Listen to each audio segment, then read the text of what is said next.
and most welcome, my dear students. So, we are discussing about the endocrine gland, that is the system where hormones, activities, and their secretion, release, etc. takes place. That is, chapter का नाम है chemical coordination and integration. ये है part 12 जिसमें हम पढ़ेंगे thyroid gland के बारे में और थायराइड हार्मोन्स के बारे में. So I welcome you all on the behalf of the कोशिका. चलिए स्टोरी को आगे बढ़ाते हैं. Thyroid gland is composed of 2 lobes. इसमें 2 लोब होते हैं, एक लेफ्ट साइड में और एक राइट साइड में, और ये वोकल कॉर्ड से बिल्कुल चिपक के रहते हैं. जो हमारा गले के पास जहाँ से आवाज़ निकलती है वोकल कॉर्ड, बिल्कुल उसी के दोनों तरफ, मतलब दोनों लैटरल्स पे, दोनों साइड्स पे, राइट और लेफ्ट की तरफ, ये आप देख पा रहे हो. ये पोजीशंस, इस पोजीशन पे ग्लैंड्स पाए जाते हैं. तो 2 लोब जिसकी बात कर रहे हैं वो ट्रैकिया के दोनों ओर, खासकर कहाँ पे, जहाँ पे वोकल कॉर्ड होता है उसके पास. ये इसकी लोकेशन हो गई ट्रैकिया के ऊपर. और ये मतलब ट्रैकिया का तो ये पूरा का पूरा पार्ट ही ट्रैकिया है, विंड पाइप है, जहाँ पे स्पेशली वोकल कॉर्ड है. आपको यही याद रखना है. वोकल कॉर्ड के पास ही आपके थायराइड ग्लैंड्स के 2 लोब प्रेजेंट है. बीच में ये जुड़े रहते हैं, ऐसा नहीं कि बिल्कुल सेपरेट होते हैं. ओके, तो both lobes are interconnected with a thin flap. Connective tissue होती है जो इनको जोड़ के रखती है, और इसको इस्थमस कहते हैं. ये जो पतली सी जोड़ के रखने वाली क्या बोलते हैं, थिन फ्लैप आप पढ़ पा रहे हैं, दिस इज इस्थमस. तो याद रखेंगे, दिस इज इस्थमस. तो इस्थमस क्या है? थायराइड के दोनों लोब को जोड़ने वाली टिश्यू है. याद रखना बच्चों. Thyroid gland is composed of follicles and stromal tissues. किस तरह की टिश्यूज? Follicle and stromal. तो ये दोनों बनावट भी याद रखना आप, ठीक है. अब इसमें से जो फॉलिकल वाला पार्ट हो ना, ये बहुत इंपॉर्टेंट होता है. स्ट्रोमल तो हाई इंपॉर्टेंट तो हर एक चीज़ है, बट यहाँ पे जो फॉलिकल है हमारे हार्मोन से रिलेटेड स्टडी के लिए काफ़ी इंपॉर्टेंट है. Each thyroid follicle is composed of follicular cells. Follicles में क्या होंगे? फॉलिकुलर सेल्स होंगे जो कैविटी के अंदर होंगे. फॉलिकुलर सेल्स करते क्या हैं? ये 2 तरह के हार्मोन्स बनाते हैं. They synthesize 2 hormones. First one is tetra iodothyronine, ठीक, या थायरॉक्सिन सीधे सीधे कह दीजिए, T4 जिसको कहते हैं. और दूसरा जो हार्मोन यहाँ से बनता है फॉलिकुलर सेल से, वो है ट्राई आइडोथायरोनिन, जो मॉडिफाई होकर फिर से थायरॉक्सिन में बन जाते हैं. ये समझ में आ रहा है? दोनों हार्मोन्स को बनाने के लिए, चाहे वो T3 हो या T4 हो, दोनों को बनाने के लिए, दोनों के सिंथेसिस के लिए आयोडीन चाहिए. बिना आयोडीन के ये दोनों का फॉर्मेशन पॉसिबल नहीं है. तो नीट के बच्चों के लिए ये कंटेंट बहुत इंपॉर्टेंट है जो यहाँ पे पढ़ रहे हैं. लेकिन हार्मोन बनेगा कैसे, वो पाथवे CSIR के बच्चों के लिए है. नीट के बच्चे अपनी एक्स्ट्रा नॉलेज के लिए देख सकते हैं. ठीक है बच्चों? Okay. Iodine is essential for normal rate of hormone synthesis in the thyroid, और इसलिए इसका इंपॉर्टेंस, यानी आयोडीन का इंपॉर्टेंस बढ़ जाता है. आयोडीन बहुत ही ट्रेसर अमाउंट में, यानी required in very very little amount, बहुत ही लिटिल अमाउंट में चाहिए होती है, लेकिन चाहिए होती है मतलब रिक्वायर्ड होती है, इसेंशियल होती है. ये याद रखना है आपको. ओके बच्चों, deficiency of iodine in our diet results in hypothyroidism. ठीक है. और इसकी वजह से जब आयोडीन की कमी हो जाएगी, हाइपोथायराइडिज्म की कंडीशन आ जाएगी, तो क्या होगा? थायराइड ग्लैंड फूल जाता है, स्वेलिंग आ जाती है, मटके की तरह हो जाता है ना. इसको घेंघा रोग कहते हैं. ये घेंघा मतलब ऐसा कुछ दिखने लगता है मटके की तरह, जिसको कहते हैं घेंघा रोग हो गया है. ठीक है. अब तो ये बहुत कम होता है क्योंकि अब तो आयोडीन हर जगह सॉल्ट में होने लगा है, लेकिन पहले कॉमनली देखा जा सकता है, या अभी भी जो पुअर कंट्रीज़ हैं वहाँ पे आपको ये देखने को मिल सकता है. सिक. तो ये जो घेंघा है इसी को हम लोग गॉइटर कहते हैं. क्या कहते हैं बच्चों? गॉइटर कहते हैं. नोट कर लीजिए, हर एक पॉइंट आप नोट कर लीजिए प्लीज़. ठीक. चलिए अब मैं इसकी समरी सुना देता हूँ. थायराइड ग्लैंड वोकल कॉर्ड के दोनों तरफ होता है. जुड़ता किससे है? ये दोनों लोब इस्थमस नाम के एक कनेक्टिव टिश्यू से, जो फ्लैप थिन लाइक स्ट्रक्चर है. थायराइड ग्लैंड में दो तरह की टिश्यूज होती हैं, फॉलिकल्स एंड स्ट्रोमल। फॉलिकल जो होती है इसके अंदर सेल्स होती है जो कवर के अंदर रहती हैं, कैविटी के अंदर रहती हैं, फॉलिकुलर सेल कहते हैं उसको। फॉलिकुलर सेल दो तरह के हार्मोन बनाती हैं, एक T4 और एक T3। T4 को टेट्रा आइडोथायरोनिन या थायरोक्सिन कहा जाता है, T3 को ट्राई आइडोथायरोनिन या T3 कहा जाता है। याद रहेगा। आयोडीन के कमी होने पर गॉइटर नाम की डिजीज हो जाएगी। कौन सी? गॉइटर। ठीक है भाई। और क्या होगा? अब देखिए डेफिशिएंसी अगर लगातार रहती है तो ब्रेन का डेवलपमेंट स्लो हो जाता है, मंद बुद्धि हो जाएंगे ऐसे लोग। ठीक है। इसके अलावा बौने भी होने लगते हैं, मतलब अगर प्रॉपर बचपन से सही से ना निकले तो हाइट भी, ग्रोथ हार्मोन की ठीक ठाक रिलीज के बाद भी हाइट बढ़ नहीं पाती है, डॉर्फिज्म आ जाती है। तो ऐसे मंदबुद्धि काफ़ी लोग होते हैं जो बौने भी होते हैं और उनकी डेथ भी जल्दी हो जाती है, तो ये बहुत ही बड़ा प्रॉब्लम भी है। खैर आगे बढ़ते हैं। हाइपोथायराइडिज्म ड्यूरिंग प्रेगनेंसी, प्रेगनेंसी के समय अगर हो, causes defective development and maturation of growing baby leading। अब इससे क्या होगा? प्रेगनेंसी के समय अगर हाइपोथायराइडिज्म की कंडीशन है यानी आयोडीन की कमी है तो क्या होगा भाई? स्टंटेड ग्रोथ यानी क्रेटिनिज्म, ऐसा बौना जो मंद बुद्धि होगा, जिसके मस्तिष्क, जिसके न्यूरॉन्स भी ठीक से काम नहीं करेंगे। मेंटल रिटार्डेशन, याद रखना यहाँ पे जो स्टंटेड ग्रोथ से जो बौने पैदा हो रहे हैं उसको आप क्रेटिनिज्म का नाम दे रहे हैं। क्या दे रहे हैं बच्चों? यहाँ पे आप क्रेटिनिज्म कह रहे हैं, जबकि ग्रोथ हार्मोन में होता था उसको डॉर्फिज्म कहते थे। डॉर्फ, दोनों ही जगह बौने ही हो रहे हैं, बट ये प्रोसेस डॉर्फिज्म थी ग्रोथ हार्मोन वाली, और यहाँ क्रेटिनिज्म। क्यों? क्योंकि यहाँ पे साथ में मेंटल रिटार्डेशन होता है, मेंटल इम्बैलेंस होता है, इनका IQ बहुत कम होता है, इनकी स्किन में प्रॉब्लम होती है, यहाँ तक कि गूंगे बहरे भी हो सकते हैं और इनकी डेथ भी हो जाती है। सो आयोडीन की वजह से जो हाइपोथायराइडिज्म की कंडीशन है, प्रेगनेंसी में जो बच्चे पैदा होते हैं, जो बौने रहते हैं, उनके साथ बहुत प्रॉब्लम है। ये कंडीशन क्रेटिनिज्म, कलेक्टिवली क्रेटिनिज्म कहलाती है। एडल्ट वुमेन की बात करें, in adult women hypothyroidism may cause menstrual cycle to become irregular. Adult women में कई बार आयोडीन की कमी की वजह से मेंस्ट्रुअल साइकिल्स में इरेगुलरिटी रिपोर्ट की गई है, और ये अब तो बहुत अच्छे से स्टडी हो चुकी है, ये इस्टेब्लिश हो चुका है। अब देखिए, due to cancer of thyroid gland, अगर थायराइड ग्लैंड में कैंसर हो जाए, और due to the development of nodules, जो गांठ बन जाते हैं of the thyroid glands, the rate of synthesis and secretion of thyroid hormones is increased to abnormal high level. अभी तक क्या हो रहा था? कम हो जा रहा था तो प्रॉब्लम थी, अब ज्यादा निकलेगा, ज्यादा निकलने से प्रॉब्लम होगी। इस कंडीशन को हम कहते हैं हाइपरथायराइडिज्म, जिसकी वजह से BMR, बेसल मेटाबॉलिक रेट, बहुत ही ज़्यादा हाई होती है। हमारी बॉडी अपनी बॉडी की जो नॉर्मल बॉडी फिजियोलॉजी है उसकी एनर्जी नीड को पूरा करने में इनसफिशिएंट फील करती है, एडवर्स इफेक्ट्स होते हैं, धीरे धीरे पर्सन की डेथ भी हो जाती है। तो ये तो था एक सिंपल सा डिस्कशन, और इससे आपके नीट के सारे क्वेश्चन सॉल्व हो जाएंगे।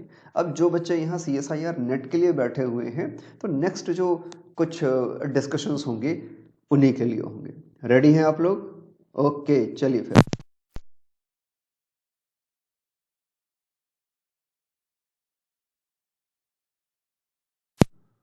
Play important role in regulation of BMR, ये तो अभी अभी हमने पढ़ा।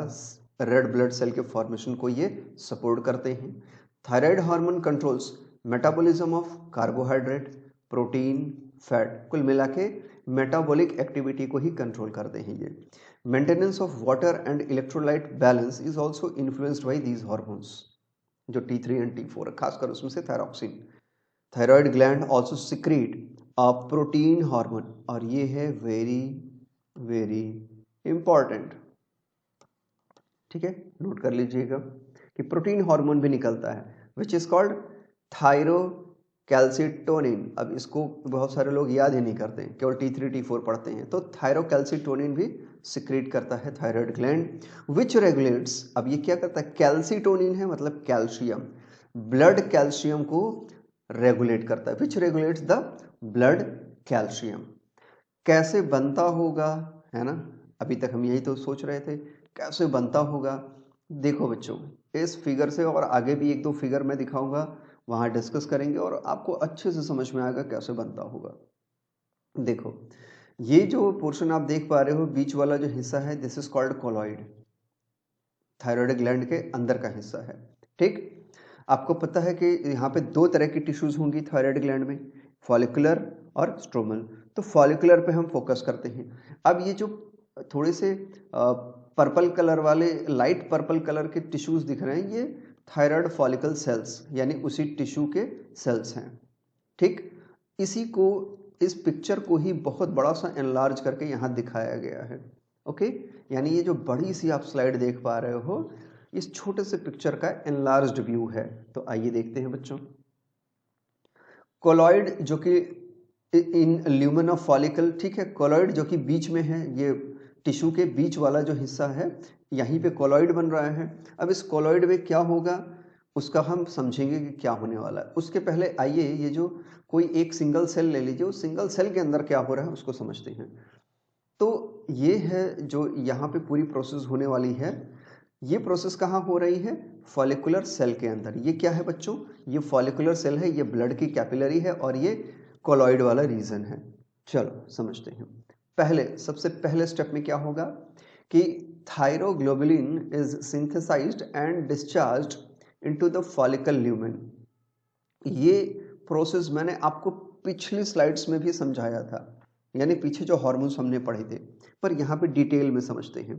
तो थायरोग्लोबुलिन बना, ये आप देख पा रहे हो, रेटिकुलम है ना, रफ एंडोप्लाज्मिक रेटिकुलम। तो यहाँ पे थायरोग्लोबुलिन बना और ये कहाँ डिस्चार्ज हो गया, पहले स्टेप में ही यही बनता है थायरोग्लोबुलिन, और ये डिस्चार्ज होगा कहाँ पर, वेसिकल्स के फॉर्म में, गोल्जी अपैरेटस एंड ये वेसिकल्स दिख रहे हैं आपको, वेसिकल्स इसे ट्रांसफर कर देंगे कहाँ, तो बिल्कुल कोलॉइड वाले हिस्से में। अब यहाँ कोलॉइड में आने के बाद क्या होगा भाई, तो जब कोलॉइड में होगा तो आप साथ ही साथ ये भी देखेंगे कि ब्लड में जो आयोडीन है, जो कि आयोडाइड के फॉर्म में होगा, किस फॉर्म में होगा, आयोडाइड के फॉर्म में होगा, वो आयोडीन एब्जॉर्ब हो करके कहाँ गया, बिल्कुल फॉलिकुलर सेल।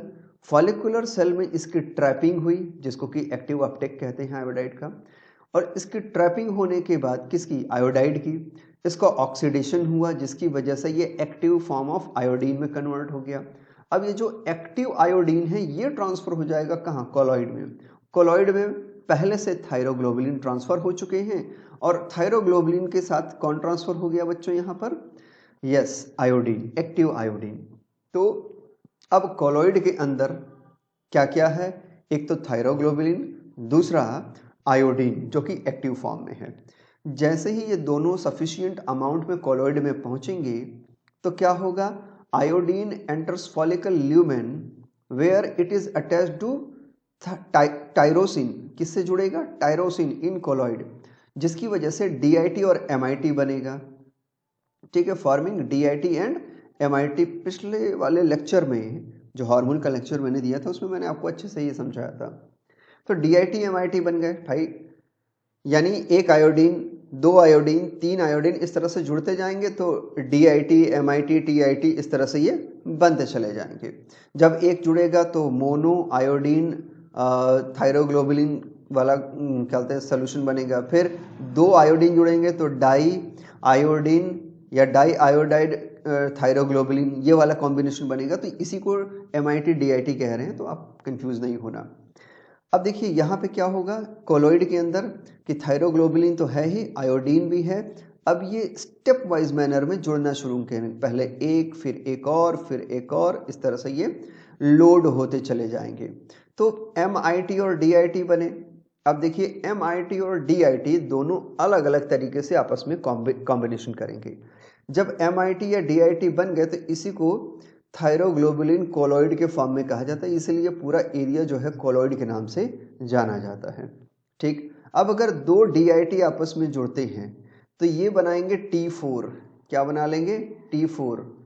अब इसमें से एक DIT और एक MIT जुड़ेंगे, दोनों के पाथवे अलग अलग होते हैं जुड़ने के, है ना। डिटेल पाथवे मैं आपको अलग से पढ़ाऊंगा। तो जब ये एक DIT और एक MIT जुड़ेगा तो T3 बन जाएगा। समझ में आ गया ना T4 और T3 कैसे बन गया बच्चों? बिल्कुल। सो फोर्थ स्टेप में यही होगा कि आयोडिनेटेड टायरोसिन, अब इसके साथ टायरोसिन भी तो है, are linked together to form T3 and T4। ठीक भाई, अब यहाँ बहुत सारे T3 और T4 बन के रेडी हो गए। अब ये T3 T4 कोलॉइड से वापस फॉलिकुलर सेल के अंदर आएंगे। कहां पर? फॉलिकुलर सेल के अंदर। यहां पर इसकी फाइनल प्रोसेसिंग होगी लाइसोसोम के थ्रू और उसके बाद उसका एक्सोसाइटोसिस कर दिया जाएगा ब्लड कैपिलरी में।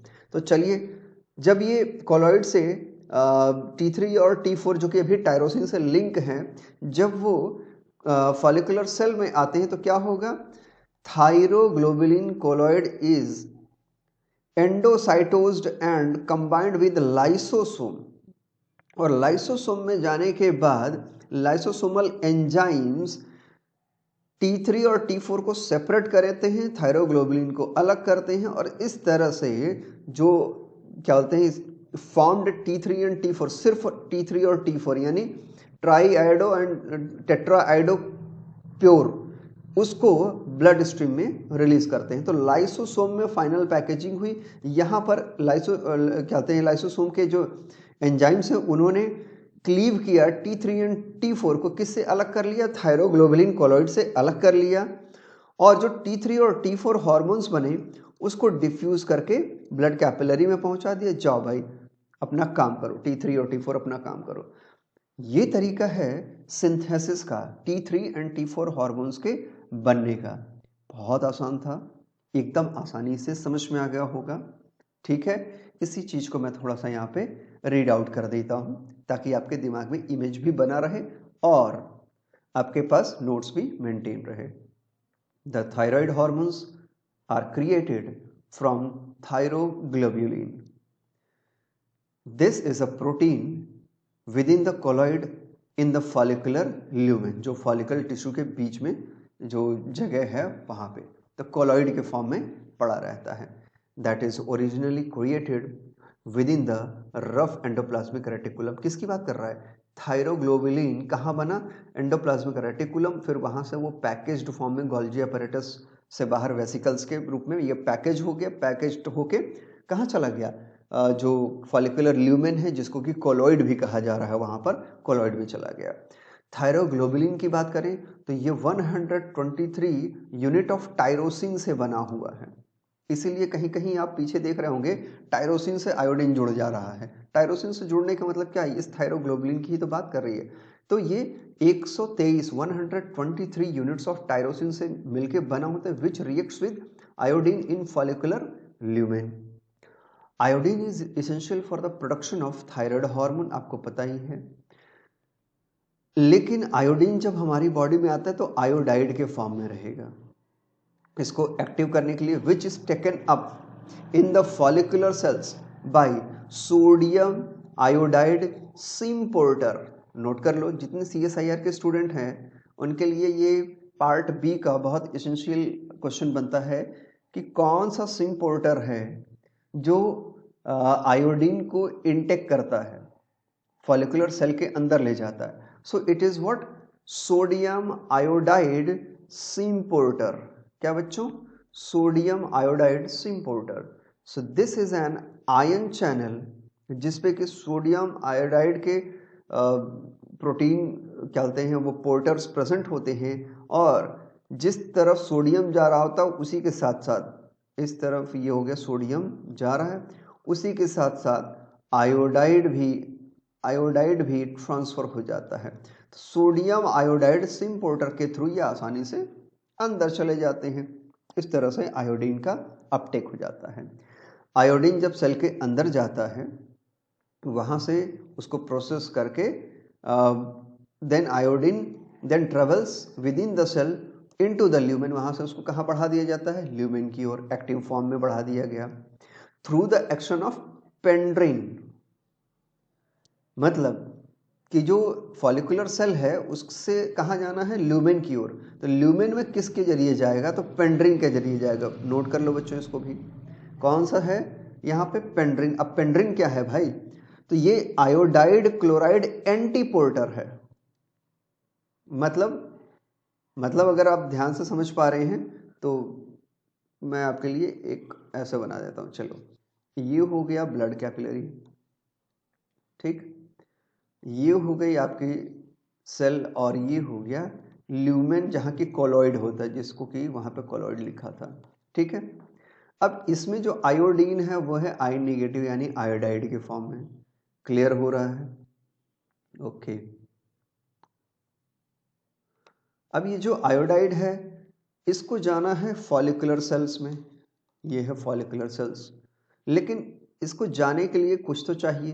तो भाई साहब ये जो फॉलिकुलर सेल है इस पर एक स्पेशल प्रोटीन का गेट बना फैसिलिटी देने के लिए। शर्त यह है कि सोडियम भी साथ में आना चाहिए। तो सोडियम आया और साथ में आयोडाइड लाया, ठीक है। तो फॉलिकुलर सेल में ब्लड स्ट्रीम है, ये ब्लड स्ट्रीम से आयोडीन और सोडियम, अब ये क्या है, ये है सोडियम आयोडाइड सिम्पोर्टर है। ये क्या है, सोडियम आयोडाइड सिम्पोर्टर। तो उसके थ्रू यहाँ पर सोडियम भी आएगा और साथ में हमारा जो मटेरियल चाहिए था यानी आयोडाइड चाहिए था वो आयन भी यहाँ पहुँच गया। अब यहाँ पर इसकी प्रोसेसिंग हो गई, ये एक्टिव आयोडीन में कन्वर्ट हो गया, ठीक, बहुत अच्छे। लेकिन अब इस आयोडीन को जाना है कहाँ, कोलॉइड सॉल्यूशन में, जहाँ पर ऑलरेडी यहाँ पर थायरोग्लोबुलिन ऑलरेडी पहुंचा हुआ था, इंतजार कर रहा, और राजा, है ना। तो बिल्कुल। अब यहाँ पर इसको पार करने के लिए यानी फॉलिकुलर सेल को पार करने के लिए किसको, आयोडीन को, और कहाँ जाने के लिए, ल्यूमेन की ओर जाने के लिए फॉलिकुलर सेल पे एक और प्रोटीन गेट या चैनल से गुजरना होगा। अब ये जो गेट या चैनल है ये है आयोडीन या आयोडाइड भी कह सकते हैं, आयोडीन क्लोराइड एंटीपोर्टर, क्या, एंटीपोर्टर। तो ये जो एक्टिव आयोडाइड है अंदर जाएगा और बदले में क्या होगा कि यहाँ से कोलॉइड से एक क्लोराइड बाहर आएगा, कोलॉइड सॉल्यूशन यानी ल्यूमेन से एक क्लोराइड सेल के अंदर आ जाएगा। किस सेल के अंदर, फॉलिकुलर सेल के अंदर, ताकि आयोनिक बैलेंस इस सेल का डिस्टर्ब ना हो। हमारी बॉडी कभी भी आयोनिक बैलेंस को डिस्टर्ब नहीं करती है। तो आपने देखा कि यहाँ पर तो सिम्पोर्टर था जहाँ सोडियम और आयोडाइड एक साथ आया, जबकि फॉलिकुलर सेल के दूसरी ओर जहाँ ल्यूमेन है वहाँ पर एंटीपोर्टर्स हैं, आयोडाइड क्लोराइड एंटीपोर्टर, इसी को पेंड्रिन कहते हैं, इसी को पेंड्रिन कहते हैं। याद रहेगा अच्छे से, बहुत अच्छे, वेरी गुड, गुड। तो मेरे ख्याल से ये आसान है, अब आपको समझ में आ गया कि ये किस एंटीपोर्टर की बात हो रही है। फॉलिकुलर ल्यूमेन में जाने के बाद आयोडाइड जो है कंप्लीटली ऑक्सीडाइज होके एक एक्टिव आयोडीन में कन्वर्ट होगा और फिर वो थायराइड पर ऑक्सीडेज की प्रेजेंस में थायरोग्लोबुलिन के साथ जुड़ जाएगा जो एक्टिव टायरोसिन यूनिट्स हैं, और जुड़ करके MIT और DIT बना लेते हैं, ठीक है। किस एंजाइम के प्रेजेंस में होगा ये, थायराइड पर ऑक्सीडेज, थायराइड पर ऑक्सीडेज किस यूनिट में कन्वर्ट होंगे, MIT एंड DIT। तो MIT और DIT में कन्वर्ट हो गए। अब आपको पता है कि MIT और DIT ही थायराइड हार्मोन के प्रिकर्सर कहलाते हैं, मतलब इसी से T3 और T4 बनेगा। अगर दो DIT जुड़ जाएंगे तो T4 बनेगा, एक DIT एक MIT जुड़ेंगे तो T3 बनेगा। आसान था, क्लियर था, okay. When follicular cells are stimulated by thyroid stimulating hormone, that is TSH, the follicular cells reabsorb thyroglobulin from the follicular lumen, ठीक है ना। थायरोग्लोबुलिन को फिर से एब्जॉर्ब कर लेगा कौन, फॉलिकुलर सेल, कहाँ से, कोलॉइड से, ताकि नेक्स्ट प्रोसेसिंग उसकी हो पाए आसानी से। ठीक है, क्यों? नेक्स्ट प्रोसेसिंग में क्या करना है, अब आयोडीन को बाहर भी तो जाने देना है। द आयोडीनेटेड टायरोसिन्स आर क्लीव्ड, और ये कहाँ हो रहा है, लाइसोसोम में। आपने देखा लाइसोसोमल एंजाइम्स इसकी क्लीवेज एक्टिविटी करेंगे, forming the thyroid hormones that is T3, T4 और साथ में DIT, MIT and some traces of reverse triiodothyronine. Okay, अब T3 और T4 ब्लड स्ट्रीम में रिलीज हो जाएंगे, बाहर निकल जाएंगे, जैसा कि हमने देखा। The hormone secreted from the gland are about 80 to 90%। कौन? T4। कौन भाई? T4, यानी थायरॉक्सिन की बात कर रहा है ये। T4 80 से 90% हो जाता, जबकि केवल T3 केवल 10 से 20% ही होता है। क्लियर है? ओके, एक और केस स्टडी आती है CSIR के लिए कि क्या कोई ऐसी एक्टिविटी है जहां पे क्या कहते हैं कुछ प्रॉब्लम क्रिएट हो जाए T3 T4 के साथ। तो भाई देखिए क्या है, यहाँ पे एक एंजाइम है डी आयोडीनेज एंजाइम, जो कि पेरिफेरल टिश्यूज में रहेंगे। ठीक है, so deiodinase enzyme in the peripheral tissues remove iodine. किससे आयोडीन को निकाल रहे हैं? MIT और DIT से, and convert T4 to T3 and RT3। ठीक है, यानी रिवर्स ट्राइआइडोथायरोनिन। T4 को किस में कन्वर्ट कर दिया? या तो T3 में या RT3 में कन्वर्ट कर दिया।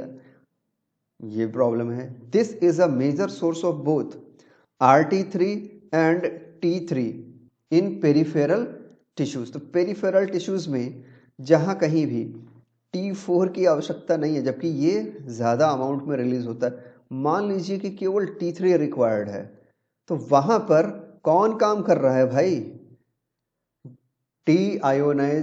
डीआयोनेज एंजाइम्स। तो प्लीज इस चीज को आप याद रखेंगे, और ये फंसाने के लिए पूछता है, क्योंकि ऊपर के सभी एंजाइम तो आपको फैसिलिटेट करते हुए से नजर आते हैं, यहाँ उल्टा हो जाता है। 80 से 90% T4 रिलीज होता है, लेकिन पेरिफेरल टिश्यूज पर जरूरत पड़ जाती है T3 की, और कभी कभी वो जो क्या कहते हैं T3 है इतना सफिशिएंट नहीं रिलीज हो पाता है इनिशियली कि पेरिफेरल टिश्यूज पे अच्छे से प्रेजेंट हो। तो वहां पर जो प्रेजेंट है वो है T4। T4 को कन्वर्ट कर देना है T3 में या कई बार RT3 में। ठीक है, तो T3 और RT3 यानी रिवर्स ट्राइआइडोथायरोनिन में अगर कन्वर्ट करना है, तो यहां पर चाहिए डी आयोडीनेज एंजाइम, और डी आयोडीनेज एंजाइम ही क्या करते हैं कि DIT और MIT से आयोडीन को बाहर करेंगे और कन्वर्ट कर देंगे किसको? T4 को T3 में। इस तरह से आसानी से वहां T3 पेरिफेरल टिश्यूज में T3 और T4 मिल जाते हैं। ठीक, जो कहानी अभी तक हम सुना रहे थे या आप सुन रहे थे, वो यहाँ फिर से रिपीट हो रही है। तो चलिए एक बार फिर से आपको समझा देता हूँ। ये है थायराइड ग्लैंड। ठीक, थायराइड ग्लैंड में फॉलिकुलर सेल्स हैं, आपको पता है। ये वाला जो हिस्सा है ये है ल्यूमेन, जिसको कोलोइड भी कहा जाता है। यहाँ पे जो मिक्सचर है वो कोलोइड है और ये ल्यूमेन है। और ये जो आप देख पा रहे हैं यहाँ पे सेल, ये है फॉलिकुलर सेल, ये है thyroid follicular cells, and this is the blood capillary blood stream.